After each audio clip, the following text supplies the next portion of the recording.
center, touchdown! Give the DJ Dozer 15, 10, 5, touchdown! Goodbye, he is gone! Touchdown, Michigan! Hollis off the Heisman! And listen to this joint go wild.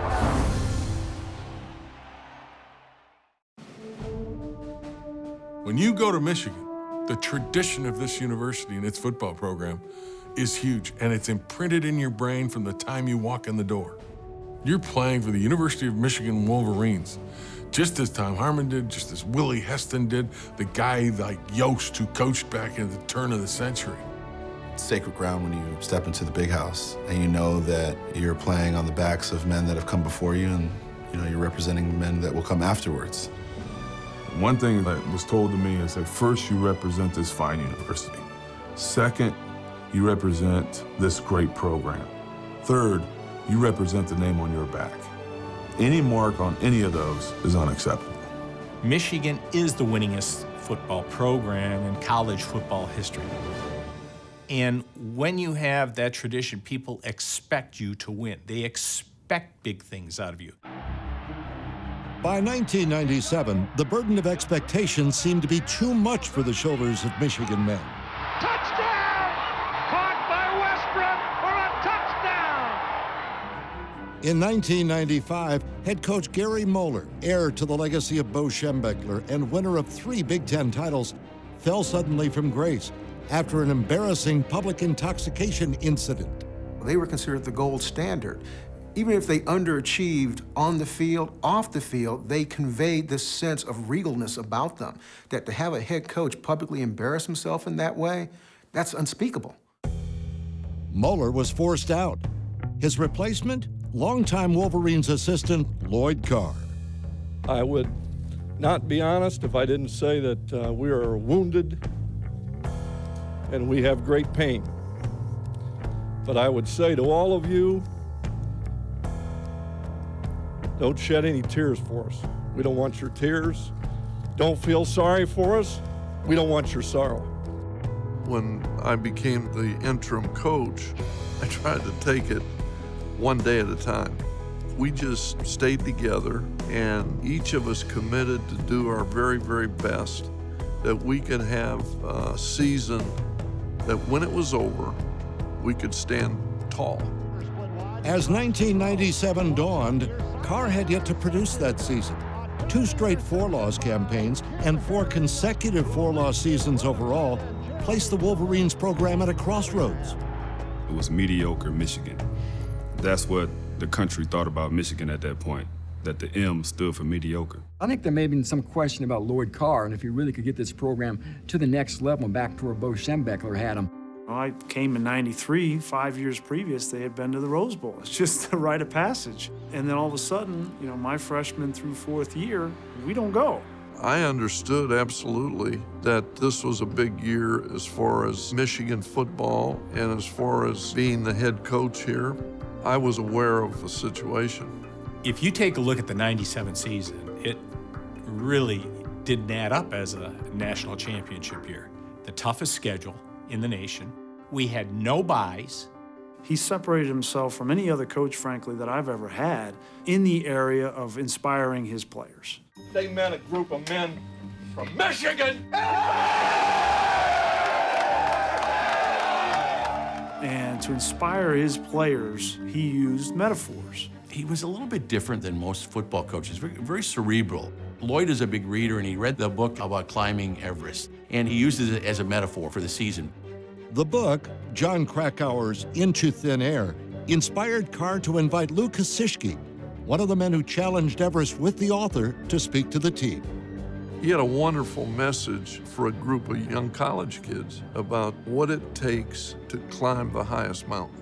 There's a lot of similarities between climbing the highest mountain in the world and climbing the highest mountain in college football. As you go further and further up that mountain, the oxygen levels get lower and lower, so you need more concentration and more concentration. And that's, that was really what I remembered from that metaphor, was every week it's going to get a little more dangerous. Every week there's going to be a little bit more on the line. Life or death on Mount Everest, for us, winning a national championship. Carr went a step further, giving each player a pickaxe to reinforce the metaphor of the climb. The pickaxes that we gave symbolized the idea that to get to the top of this mountain, every guy had to pull his own weight. For 1 year, there was a group of guys who decided that they were going to play for Michigan. The way they worked, the way they prepared from that whole spring, summer, and the fall. I don't know if I've seen a group do it that way.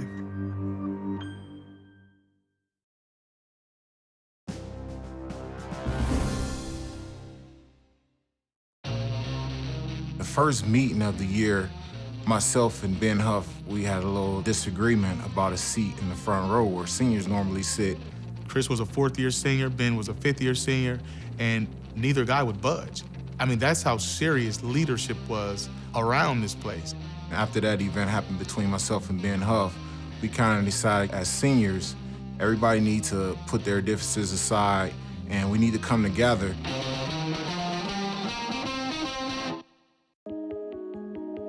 At the start of the 1997 season, head coach Lloyd Carr asked the 118th edition of the Michigan football team to create a list of goals. Win in the big house, go to the Rose Bowl, total defense, total offense. So we had all this confusion, about a 2-3 hour meeting just writing our goals down. They could not seem to come to an agreement, so we shut the meeting down. Then we come back the next day.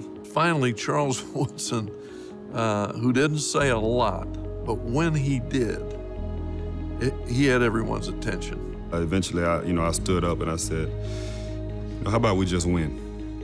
You know, if you go out there and you just win, everything else takes care of itself. And then the air left the room. And then one guy said, well, what if we don't win a game? Then all of our goals, everything else we worked for, he said, it's a mentality. If you think we're gonna lose, then we've lost already. What that really meant was that you win your individual battles, you practice hard, you feel good after a practice that you've won that particular day at practice. All of that, to me, just, culminated into just win. That kind of became our motto for that season.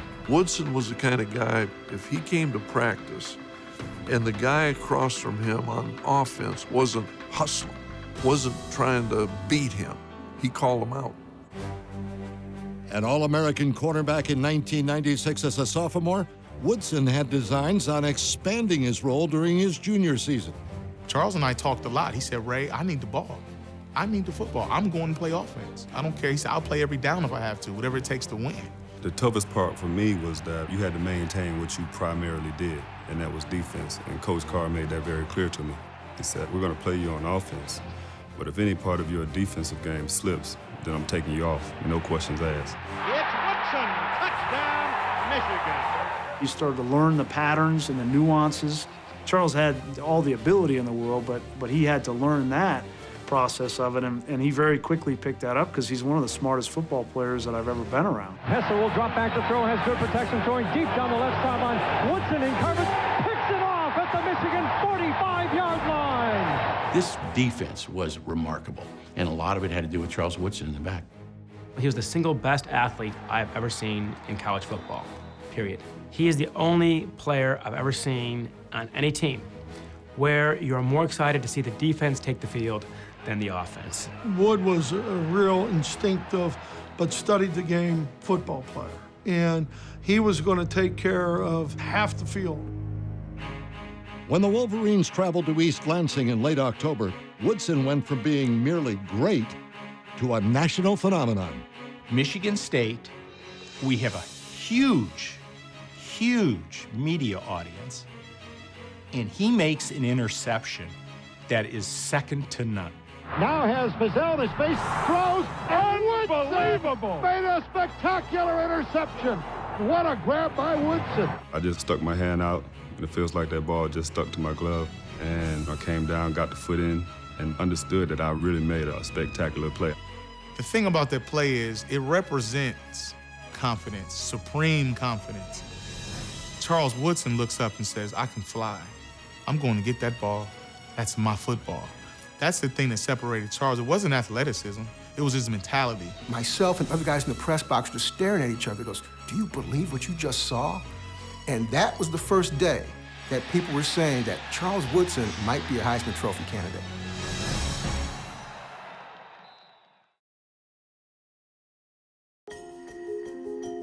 Talk about a great comeback story. Talk about a kid that just would not be beaten. That's Brian Griese. Brian Griese had faced adversity from a young age. He lost his mother at the age of 12, but he found support from a father famous on the football field and in the broadcast booth. Everybody thinks of my father as a Hall of Fame quarterback, but what we went through, I consider him a Hall of Fame father, first and foremost. He was there for me. I had to be there for him. We'd just be there all by ourselves on the weekend, taking care of each other. So this went on for, I don't know, a year or 2 years, and finally he came up to me one day and he says, Dad, he says, you need to find yourself a friend. While Bob would meet and later marry his second wife, Shay, Brian contemplated his next move after finishing his football career at Miami's Christopher Columbus High, with the possibility of following in his father's footsteps at Purdue. He said, Purdue has probably done the best job of all, recruiting me, but I just can't go there. He says, I'd be compared to you every day, every week, every year. And he said, well, what about Michigan? I wasn't the biggest guy, I didn't have the strongest arm. So my number one criteria for the school I was gonna choose was, what kind of education can I get? What kind of job can I get after I'm done? And Michigan was the school that gave me the best education. So I sent them the tapes, and they said, yeah. I said, we're really interested. We'd love to have him walk on. Brian received his scholarship in 1993, and he started 9 games in 1995. But his future at Michigan stalled after he broke a bar window the following spring. Michigan likes to keep those episodes out of the public light as much as possible, but that became impossible with Griese. I had to sit out in the spring, which didn't allow me the opportunity to compete to play in '96. And that whole year was my penance. Brian took it on himself to work out and play. Every time the team was doing something, he did something, but it was on his own. Griese took over for the injured Scott Dreisbach and led Michigan to an upset road win over Ohio State in 1996. Touchdown, Michigan! But after losing the Outback Bowl to Alabama, Griese faced a decision: leave with his degree and start his life after Michigan, or come back for his final season of eligibility and return to the 1997 team. I had gotten a scholarship to go get my postgraduate degree. I was going to go to George Washington University, get my master's in public policy. And my brother, he said, you know, you got the rest of your life to go to work or go get your graduate degree. Why don't you just take 6 months and dedicate yourself 115% and give it a shot and see what happens. My life changed on that decision, but it wasn't just the decision being made, it was the follow-up on that decision and dedicating myself to getting ready for that season and to getting ready to give it everything that I had. And it started that next morning. When Griese returned, he faced competition not only from Dreisbach, but also from sophomore Tom Brady. Of the 3 of those guys, I was definitely the one with the least amount of tools in my tool belt from a talent standpoint. Scott was a very talented player. You know, he could run faster than I could, he could throw the ball harder than I could. Brian was older and Brian had a great camp, but Tommy had a great camp. And that motivated Tommy, and I think if you go back and talk to Tommy about that, that really helped him be the guy who he is today. It was closer than what people think, and I think we could have won ball games with Scott Dreisbach or even Brady. But Brian set himself apart because I think he was battle-tested. By June or July, I saw what I was looking for. So I called him in. I said, look, this job is yours. With Brian entrenched in the starting lineup, Bob Griese faced the challenge of describing his son's exploits from the broadcast booth. There was a point where the network wouldn't let my dad announce the games. And I said, you know, what a missed opportunity. I think people would be genuinely interested in how a father would have a take on his son in a high-pressure situation. Ball hits the elbow of the running back. It's Boyd. Quarterback needs to get it down below there. I said, Brian, me doing your games, it's going to be good news and bad news. The good news is your dad's going to get to see you play. I said, the bad news is that analyst in the booth is not going to give you a fair shake. And the last time Brian Griese ran that far, his dad was chasing him with a stick. The best part of him doing our games 6 times was I got to have dinner with him and see him. You know, because everybody else has parents that come for the games. Well, my mom was gone and my dad was working college football. So I think there was God working in some strange ways to get him assigned to our games. Greasy back to throw. Run it out of the pocket, throwing into the end zone. Caught! Touchdown, Russell Shaw! In 1997, Brian threw 17 touchdown passes and just 6 interceptions, while completing nearly 63% of his passes. Good enough for all Big Ten honors. Brian was the epitome of cool. He was our leader. And I think everybody had the utmost confidence in Greasy that we were going to take this thing all the way. We had the quarterback to do it.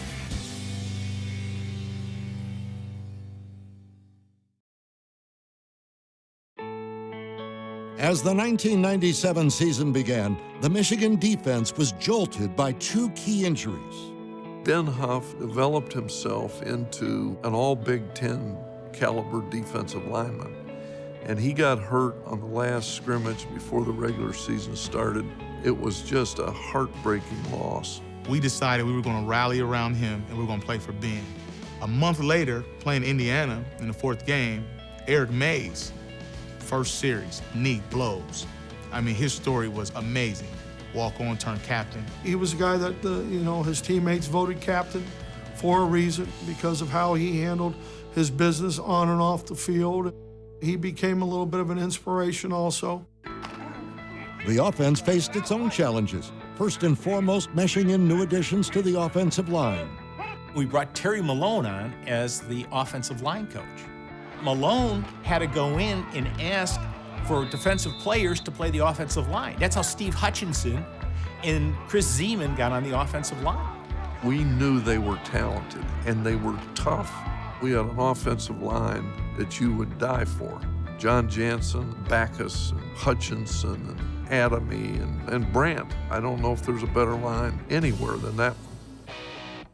Zach Adamy, Steve Hutchinson, and John Jansen were named first-team All-Big Ten in 1997 and were the building blocks of an offense that preferred substance over style. We were one of the most efficient teams in the history of Michigan on 3rd down. And that was really what separated us. We were a great running team, and we had a great offensive line. So you're going to bring 8 in the box, and if you're going to bring 8 in the box, you're susceptible to the play action. That's how good of a run game we had, and those safeties had to come up there and respect our run. And we would sometimes be shocked, like, gosh, he fell for it again. Glenn Steele led the nation's stingiest defense that allowed only 9.5 points a game and held teams scoreless in the 4th quarter all the way into November. Glenn Steele, every week for 12 weeks, he'd say to me before we were going up to dinner, "Hey, Coach, get a good night's sleep. Nothing to worry about." And he was right. Coach Carter come in and be like, here, 6'6", 330 pounds, All-American, coming at you, and you got him all day. Because at that point, they would really put me on the best of their offensive linemen and try to just wear him down. You kind of have a cockiness to you, as a defense. I think there was a confidence that we all had, and they played that way. Paulus will give it to the deep man. Jensen cutting it back up the middle. He's not going to have the first down. Michigan swarms him right at the line of scrimmage. They'll take over on downs. After running off 5 straight wins to open the season, Michigan rose to number 5 in the nation and welcomed Iowa to the Big House. With the Wolverines trailing by 7 and just 1 play left in the first half, Tim Dwight sent Michigan to the locker room trailing by 14. We were walking up that tunnel, and that's a big tunnel, as you know, and we're thinking we're going to get screamed at. Coach is going to, cuss at us. He was calm. He didn't yell. He said, "Listen, you got us into this mess. Now you need to get us out of it." And I said, "I got you, Coach." Greasy dropping to throw, gets pressure, steps up in the pocket, fires in the end zone, touchdown, Russell Shaw! And this is what defined Brian Greasy's season that year. He drove that team down the field, made a couple of very nice plays, and that was one of those games where Michigan had to survive more so than win. Greasy calling the signals, turns, fakes to Thomas, rolls right, has a man in the end zone, touchdown, Jeremy Tooman! I just remember the poise and the calmness that everyone had on that sideline and just saying, hey, don't worry about it, we're going to win the game. On the run, the pass away, intercepted by Sam Soers! Michigan will win the football game! takes character, takes determination, takes resolve. And that's what you showed today. And you showed the kind of unity, the kind of togetherness that only the great teams have. 3 weeks later, Michigan visited Penn State, and what was supposed to be a fierce battle between two top 5 teams became a statement game for the Wolverines. They're ranked number 2, Michigan's ranked number 4. They're both undefeated. This is supposed to be the knockdown, drag-out, heavyweight, 15-round title fight. It was over in the first round. It started on the first series of the game where Glenn Steele wreaked havoc. They punted the ball, and our offense, our defense, every phase, we dominated that game.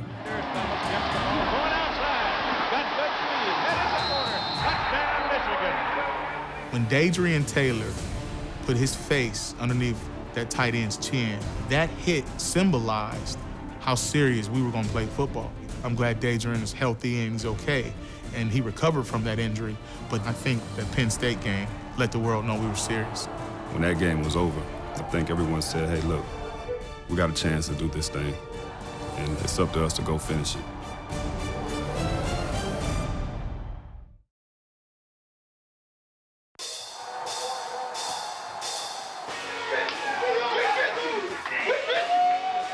Following the blowout of Penn State, the 1997 Wolverines moved to 9-0 and number 1 in the AP poll.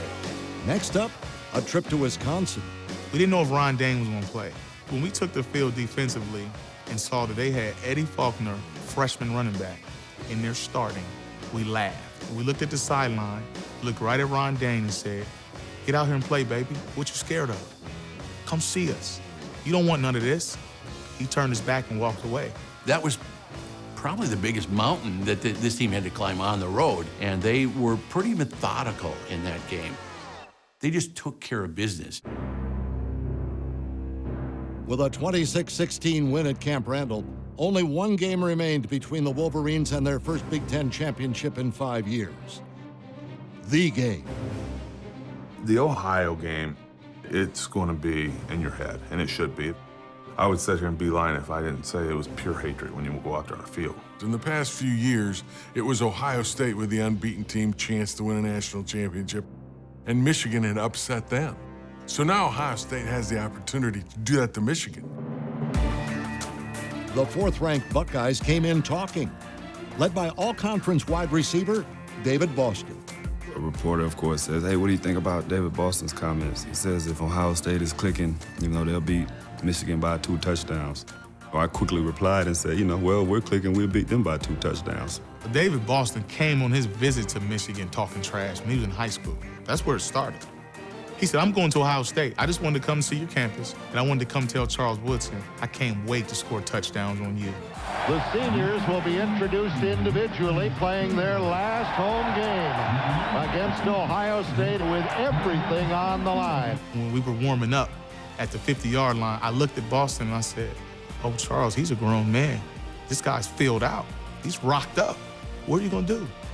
I said, if you need some help, little brother, I got you. He's just standing there. Now they're fighting. When Boston and Woodson had the little fisticuffs there, that established the tone of the entire afternoon. That pretty much said, you know what? If you're U of M, we're not taking that crap. Once the posturing stopped, Charles Woodson delivered. You can't ask a guy to do anything more. Defense, offense, special teams. And he made 3 huge plays in that game. Now steps up and fires. Woodson got it on a crossing route. 35, 30, hit from behind by Winfield. Inside the 20 and hauled down at the 16-yard line. So it was a big pass play early in the game going across the middle. Wish I could have got my feet up because I would have scored. But Antoine Winfield tripped me up and prevented me from scoring, but it put us in a scoring position. Woodson's 37-yard reception led to an Anthony Thomas 1-yard score to put Michigan up 7-0 in the second quarter. After an Ohio State 3-and-out, the Buckeyes went into punt formation. Charles Woodson stood downfield, awaiting immortality. He told me before he ran out, he said, Ray, I'm taking one back today. He said, if Desmond can do it, I can do it. He said, I'm getting ready to close the door on everybody today. Heisman National Championship. But I'm like, if you return a punt today, we're going to win. Woodson back, grabs this one on his 23, races to his left, to the 25, flips two men, down to his left at the 40, 45, and there he goes! Charles Woodson down the sideline! He's gonna go all the way! Touchdown, Michigan! Save the Desmond Howard! That's what I had been looking for all year, is for everything to kind of line up the way it lined up, and every block was perfect. The other 10 guys on that field did exactly, what you're coached to do, and every block was picked up. I just picked and weaved my way through that initial front, and then it's off to the races. I think out of all the games that I've played in Michigan Stadium, I've never heard that stadium get that loud when Charles Woodson returned that punt. We couldn't hear anything as the stadium was actually rocking. The intention was to strike the pose. It really was. And I remember getting to the end, and I think I was putting my hand up for everybody to wait because I was going to do it. My teammates, they rushed me, so I didn't get a chance to do it. I make plays, baby. I make plays. That's all to it. They do all the talking, I do the walking, baby. With the Buckeyes deep inside Michigan territory early in the third quarter, Woodson made yet another play. Now comes back, fires in them. End zone intercepted by Charles Woodson. Now it's off the Heisman. They threw down the middle. Quarterback, of course, thought he was open, and then I just streaked underneath him and intercepted the ball. Wish I hadn't slipped because I was coming out of the end zone. Without Woodson, Michigan loses by 10 or 14. It's pretty rare you can circle the defensive player and say, that's how many points he got us that day. Now eludes another tackle at the 40, gets rid of the ball, intercepted by Weathers. He's back the other way. He's going to go. 10, 5, touchdown, Michigan! Andre Weathers extended the lead to 20-0 in the third quarter, but the Buckeyes closed to 20-14 behind touchdowns from Boston and Pepe Pearson. As Ohio State tried to mount a winning drive late in the fourth, the Michigan defense stood firm, and the secondary settled the score. I saw Boston running across the middle, and I was thinking, okay, he was kind of fast. He was kind of pulling away from me. And I said, if I take the right angle, I can get him. He's not there. They go the other way, and it is incomplete, intended for David Boston in front of Marcus Ray. And when he landed, I was glad that he wasn't permanently injured, but when the wind was knocked out of him, I stood over top of him like Ali did Sonny Liston. I said, don't you ever talk trash in the big house ever again. I can never let go of the last 4 minutes of that game. Glenn Steele was a man. And they still have a chance to go down and score beers. And they never made it out that end of the end zone, so that was it. The Wolverines have to snap the ball one more time. And they will have their perfect regular season at 11-0. Why did we beat that team? We beat that team because we were the better team. We beat that team because we wanted it more. Oh, that was one of the best feelings in the world. You see Michigan Stadium, everyone down on that field, it still gives me goosebumps to this day. Gentlemen, you'll always be able to say that we did it. We went to the summit, we're there. By God, it didn't come easy. After 5 years of waiting for that moment, the first guys I went to were those fifth-year senior guys. Those are the guys that I sought out because they had been through those 5 years. We had been through it together, and that rose was a little bit sweeter for us. 1997 Big Ten champions, Michigan.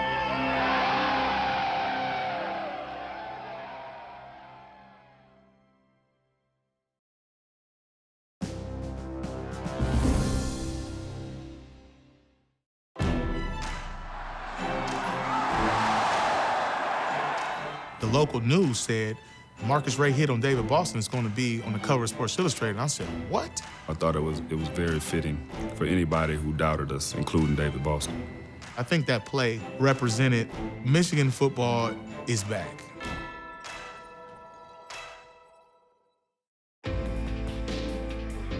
Two weeks after spearheading Michigan's defeat of Ohio State, Charles Woodson traveled to New York in early December for what he believed to be a supporting role in Tennessee quarterback Peyton Manning's 1997 Heisman campaign.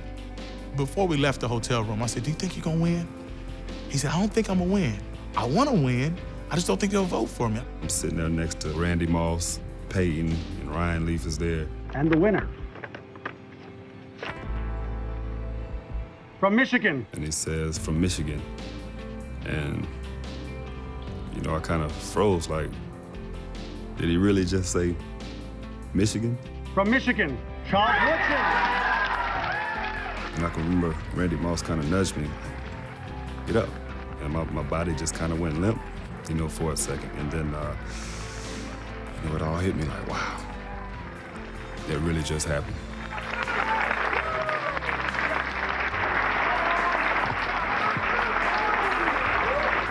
I used to always tell everybody when I was younger that I would win the Heisman Trophy. But when I started my defensive days at the University of Michigan, that dream kind of left. He deserved it. There's no question about that. He may have made 6 plays that just dropped your jaw. All 6 of those plays were integral in Michigan winning a game and remaining undefeated.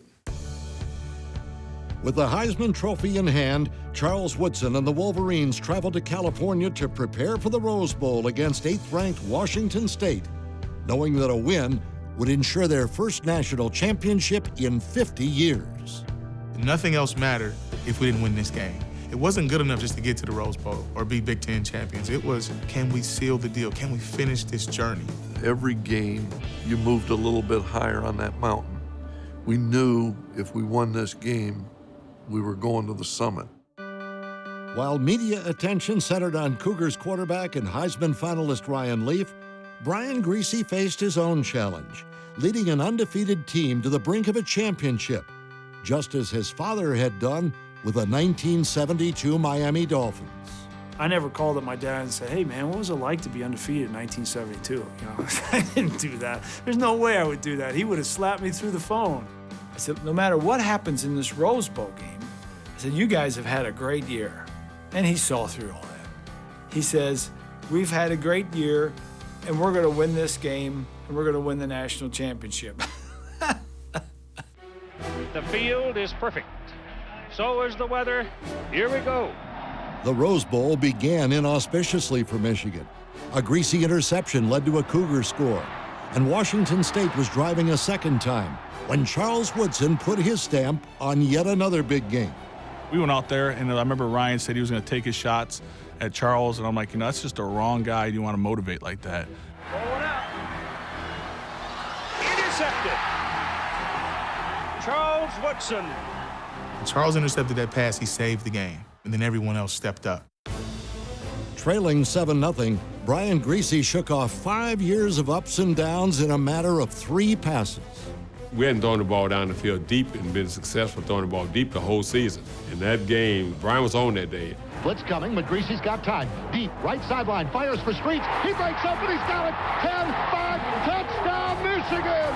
Brian Griese hits high Streets for 53 yards over the head of Ray Jackson.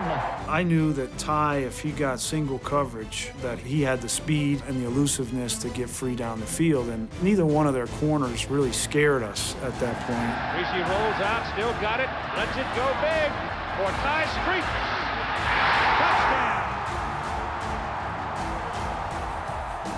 Throughout the season, I've always said Brian Griese could not throw the ball that deep. That's why they never went downfield. Look at that one. Don't start that with me now, He proved me wrong. We knew that we were going to do 2 things: take some shots down the field and then be able to control the ball and keep it away from that offense and protect our defense a little bit. But when the shot was there, take it. Griese bootleg right, firing deep for Tuman. Touchdown, Michigan! Off the play-action fake. Leading 21-13 early in the 4th quarter, the nation's top-ranked defense looked to put the clamps on Ryan Leaf. The Rose Bowl was all about stopping the quick receivers that everybody knew Washington State had and getting after Ryan Leaf. We knew that we wanted to put pressure on Leaf, and we had a pretty big, extensive package. And then we kind of reduced it down as we got closer to the game to let our athletes play. As the Rose Bowl entered the closing minutes with Michigan clinging to a 5-point lead, Brian Griese led his final drive in a Michigan uniform. I'm probably more proud of that drive than any other drive that I had in my career at Michigan. It was about making smart decisions. It was about making the tough yard, and all 11 guys on offense were on board with that, and we got it done. And I felt like we had won the game, so I started to think about my mom and my dad up there and what this meant to me. I thought about my brother and the conversation that we had to come back for my 5th year. All the emotion just kind of flooded me at that point. Despite leaving Washington State 93 yards to cover in 16 seconds, the Wolverines couldn't savor victory quite yet. The receiver pushed me in the back. You can see the official reach for his flag and then doesn't throw it. So it gives them another shot. I'm thinking, you mean to tell me we're about to lose a game on this one play? Coach Carr called me to the sideline and said, keep those guys together. Let's get out of here. We need you guys for a few more seconds.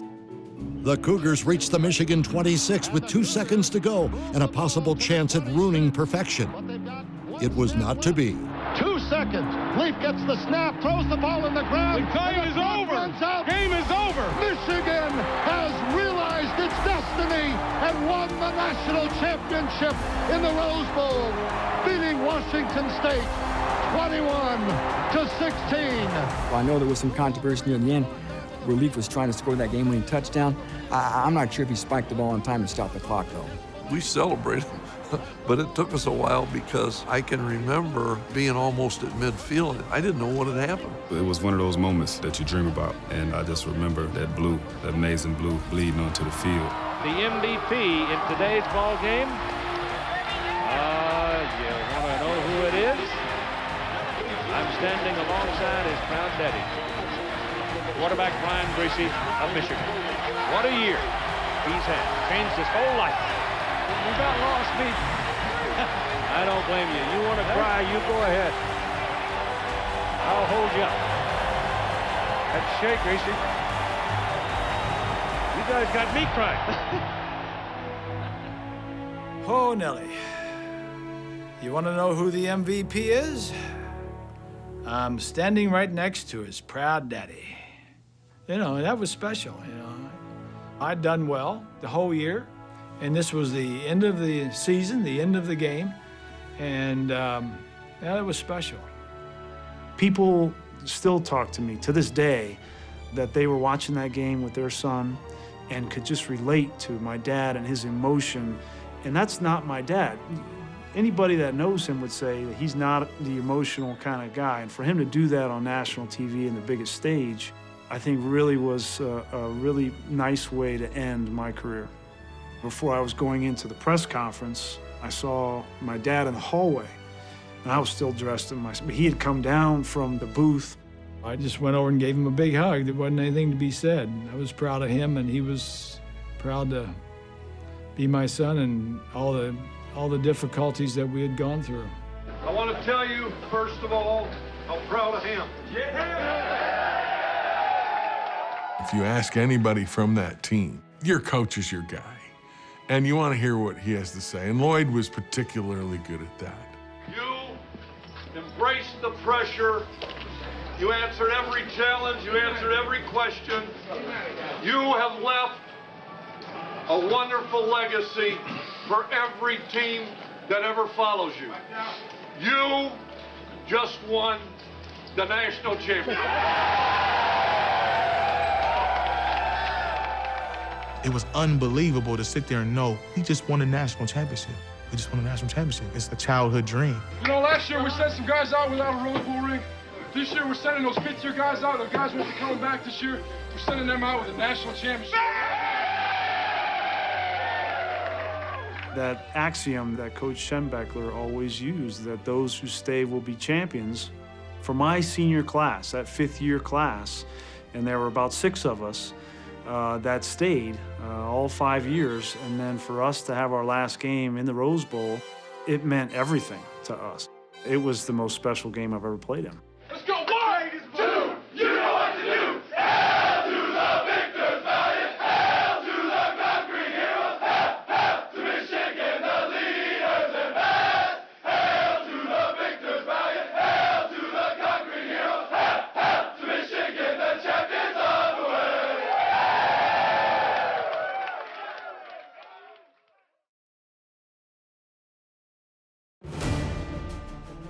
For the entire season, everybody in America, especially the last month or so, wanted Michigan and Nebraska to meet.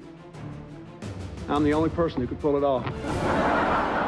Michigan was locked into going to the Rose Bowl as the #1 team that year. Of course, pre-BCS, teams and bowls had locked-in agreements. The Big Ten, Pac-10, of course, were going to go to the Rose Bowl. Had this, of course, taken place a year later, we would have had Nebraska facing off against Michigan in the BCS title game. I was covering the Orange Bowl that year, and I remember in Miami, after the Rose Bowl game, Nebraska came into that game knowing that if they just obliterated Tennessee, they would have an excellent chance at getting a national championship. Nebraska did just that, throttling Tennessee 42-17 and creating a split title. The writers giving Michigan the national crown, the coaches giving Nebraska the top spot. I wish the BCS was a year earlier, but we could have had a shot at playing, Nebraska, and made the best man win. At the end of the day, it didn't diminish what we accomplished one bit. Not in our mind, not in history. We consider ourselves the national champions. And the consensus National Coach of the Year, the head coach, Lloyd Carr. Lloyd winning that championship this year pretty much said to everyone, you know what? This program can win a national championship using the same principles that Bo had established years ago. I think it legitimized Lloyd Carr. Remember, Bo Schembechler, for all his accolades and all his greatness, never won a national championship. This was the Big Ten's first national championship since 1968, so it definitely elevated Lloyd Carr a whole nother level, and I think made him one of Michigan's all-time great coaches. If you win a national championship, you don't have to explain anything. And in the final analysis, we had great players. This was a great football team. They say that the greatest teams always have the greatest leaders, and it's true. This group of seniors led this team through the most difficult season, the most difficult schedule, and to the summit of college football. 31 players from that team ended up going to the NFL. 31 players. That's more than a third of your scholarship players. That is a loaded team. The 1997 Wolverine team gave Michigan a national championship and continues to give to the university in other ways, with Lloyd Carr and 3 of his brightest stars spearheading fundraising efforts for Mott Children's Hospital. Woodson, Greasy, and Hutchinson, they're making a difference. Not as football players. They don't need to. The most valuable thing you've got is your time. And yet they give of their time, their money too, but give of their time to help others less fortunate. For us in '97, the chemistry certainly had a lot to do with Coach Carr and his inspiration and leadership, but the family feel for us that year, a lot of that stemmed from our relationship with the Children's Hospital at Michigan. The Greasy Hutchinson-Woodson golf tournament raised a lot of money. And I think that speaks to the feeling that people had for these guys.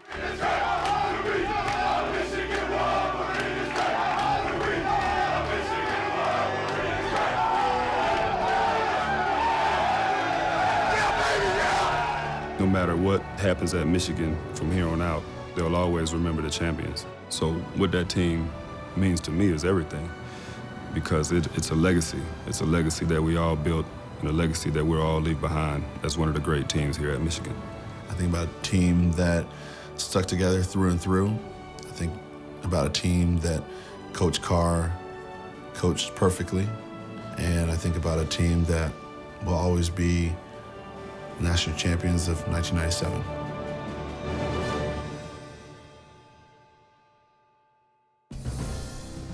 So they gave us a pickaxe, and everyone's looking at it like, if someone gets mad at each other, we could do some damage to one another. I remember thinking when he handed out the pickaxe, it was like, oh no, is somebody gonna, hit somebody in the locker room, put it in somebody's leg or something? How many injuries are we gonna have from these pickaxe guys messing around the locker room? I have my pickaxe. It's my weapon in case any Ohio State Buckeyes come to my yard. So I keep it right next to my bed.